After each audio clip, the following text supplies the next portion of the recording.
존경하는 강선영 의원님 질의해 주시기 바랍니다. 네, 안보실장님께 질의드리겠습니다. 네, 정부는 이번 한미 정상회담에서 핵 추진, 원자력 추진이라고 말씀하시던데 핵 추진 잠수함 승인에 대단히 고무적인 것으로 평가하고 계시죠. 저도 이제 핵 추진 잠수함 자체를 보면 우리 군 발전을 위해서 필요하다고 생각을 합니다. 근데 이제 표면적으로는 국민들도 저와 같은 생각을 할 텐데, 그리고 또 이게 한미 동맹이 잘 이행되는 거라고 받아들일 거라고 생각을 하는데 몇 가지 궁금한 점이 있습니다. PPT를 보시겠습니다. 그렇다면 이번에 미국에서 승인해주는 핵 추진 잠수함에 대해서 핵연료는 과연 몇 %의 농축 자료를 거기 사용하느냐. 그래서 미국에서 필리존스에서 건조하면 이에 따른 상업적 효과는 누가 갖게 되느냐. 그렇다면 여기 조선소에 대한 확장과 투자해야 될 예산의 규모는 얼마나 될까라는 궁금증이 있습니다. 하나씩 질의하겠습니다. 만약에 이 핵 연료의 농축 비율을 대략 어느 정도라고 생각하십니까, 안보실장님? 방식은 조금 더 농축도를 높여서 하는 방식도 있고 낮게 하는 방식도 있다고 하는데 대체로 20% 이하에서 할 수 네. 있다고 하는 쪽입니다. 네, 지금 이제 20% 이내 우라늄에 대한 것을 갖는 것은 실제 애초에 이것이 우리가 이제 핵 추진 잠수함을 추진함에 있어서 가장 중요한 것은 그 핵 추진 잠수함을 갖는 것도 중요하지만 핵 추진 잠수함에 사용하는 연료를 재처리하고 농축하는 기술을 갖는 핵 잠재력을 갖는 것도 저는 우리나라 국민으로서 매우 중요한 요소였다고 생각하는데, 일본처럼 20%의 이런 농축 및 재처리 시설을 갖지 못하고 이걸 미국에서 제공받는다면은 지금 현재 한미의 팩트시트가 덜 되었다라고 하지만 이러한 20%는 실제로 지금 프랑스에서 20% 정도 3,000톤급을 사용하는 잠수함은 이제 그게 자꾸 폐기되고 있습니다. 그래서 앞으로 전 세계에서 20% 미만의 이런 핵 잠수함은 점점 사라질 것이고요. 문제는 이게 미국 필리조선소에서 건조하고 나면 이게 5년에서 10년에 한 번씩 오버홀을 해야 됩니다. 창정비. 그럼 배를 가져가서 배를 갈라서 완전히 가서 2년 이상 머물러 있어야 되는데, 그러면은 기본적으로 4대를 갖는다고 해도 작전 공백이 있을 거라고 생각합니다. 그래서 점차 20%의 농축 우라늄을 가지고 이거를 만들었을 때는 결국 이건 아주 노후화된, 그다음에 세계에서 별로 쓰지 않는 그런 기술을 갖게 된다는 문제가 있고요. 두 번째는 그러면 미국이 갖고 있는 버지니아급의 잠수함을 갖는다. 이건 약 90% 정도의 고농축 핵연료를 써야 되는데, 문제는 이렇게 쓰게 되면 우리가 가지려고 했던 장보고 배치 3 정도 5,000톤급 정도를 쓰려고 했는데 이 버지니아급이 8,000톤급 이상입니다. 그런데 핵연료봉을 우리를 위해서 필리조선소에서 자신들이 만들어야 되는 버지니아급 사용하는 핵연료 말고 또다시 설계를 해서 작은 규모를 만들어 줄 것이냐. 그리고 이게 만들어지게 되면 8,000톤급이면 하나에 5조 5천억 원입니다. 호주도 2030년까지 잠수함 2척을 구입하는데 11조 5천억 원이 들고요. 더군다나 필리조선소에서 운영한다고 하면 20%라고 하면은 계속 운영 유지비가 많이 들 것이고 작전 공백이 있을 것이고, 80% 90% 이상의 이걸 만들어 준다고 하면 우리가 가질 만한 수준보다 높은 수준의 잠수함을 건조함으로써 비용이 많이 든다는 것이라는 것입니다. 이 부분을 고민하고 계시죠? 네, 다 알고 있고요. 네. 저희가 지금 20% 이하의 농축도를 가진 연료를 쓸 것인지 아니면 40%대도 있고 90%대도 있는데 어떤 걸 쓸 것인지 정한 바는 없고요. 일단 미국하고 그 부분에서 승인을 받았습니다. 네. 그리고 미국에서 건조할 경우에 생기는 여러 가지 우려점을 적절히 잘 지적해 주셨는데요.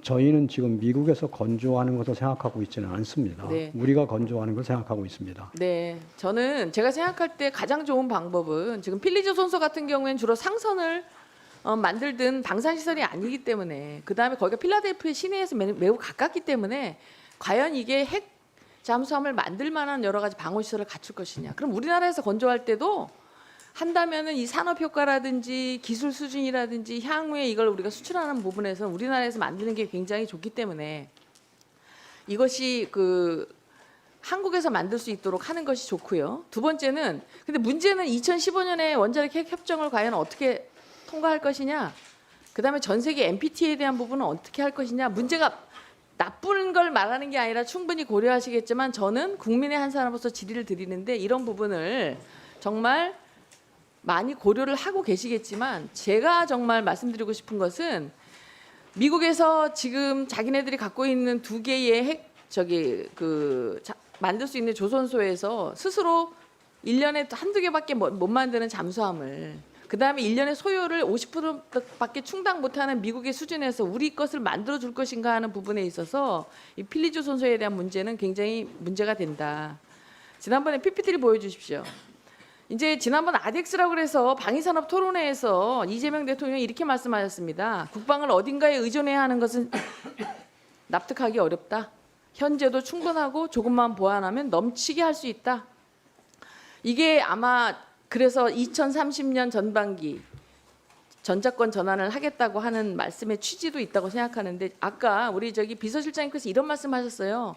쌍방간에 해야 되는 관세 협상이 있어서 일방이 그걸 언제로 기한을 못 박는 건 어렵다라고 말씀하셨거든요.